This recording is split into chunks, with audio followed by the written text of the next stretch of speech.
Welcome, خوش آمدید آپ کا ثانیہ اولہ میں استقبال۔ آج کا سبق ہے راستی نجات ہے۔ اس کے مصنف مولوی عبدالحکیم صاحب۔ نقل ہے حجاج خلق آزار تھا، جور پیشہ تن دخو جبار تھا۔ ایک جماعت کو کیا اس نے اسیر، اور سنایا حکم قتل ناگزیر۔ ایک نے ان میں سے کی فریاد آہ،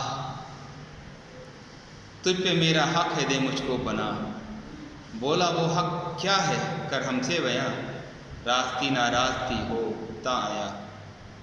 عرض کی اس نے فلاں تیرا عدو، کر رہا تھا ناملائم گفتگو۔ تیری غیبت میں تجھے بے خوف و بیم، کہہ رہا تھا سخت الفاظ سقیم۔ میں نے روکا تھا اسے اس کام سے، غیبت و بدگوئی و دشنام سے۔ پس میرا حق تیرے ذمے ہو گیا، تو بھی کر اب میرے قتل سے حیا۔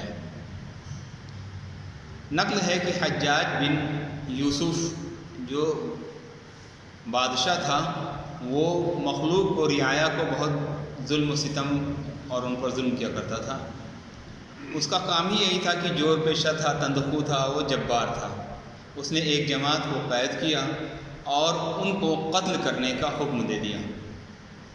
ایک نے ان میں سے فریاد کی کہ تجھ پر میرا حق ہے، مجھے تو پناہ دے، یعنی مجھے قتل نہ کر۔ تو حجاج بن یوسف نے کہا وہ حق کیا ہے، ہم سے بیان تو کرو، تبھی تو تم ہم سچ کہہ رہے ہو یا جھوٹ بول رہے ہو، اس کی بات کا واضح ہو۔ عرض کی اس نے فلاں تیرا عدو، تب اس نے کہا کہ وہ فلاں تیرا دشمن، وہ تیرے خلاف الٹی سیدھی گندی بات کر رہا تھا، گفتگو بات کر رہا تھا۔ تیری غیبت میں تجھے بے خوف و بیم، کہہ رہا تھا سخت الفاظ سقیم۔ تیری غیبت میں بغیر کسی خوف اور ڈر کے تجھے الٹے سیدھے الفاظ بول رہا تھا۔ میں نے روکا تھا اسے اس کام سے، غیبت و بدگوئی و دشنام سے، اور میں نے اسے اس کام سے روکا تھا، تمہاری غیبت و دشنامی کرنے سے۔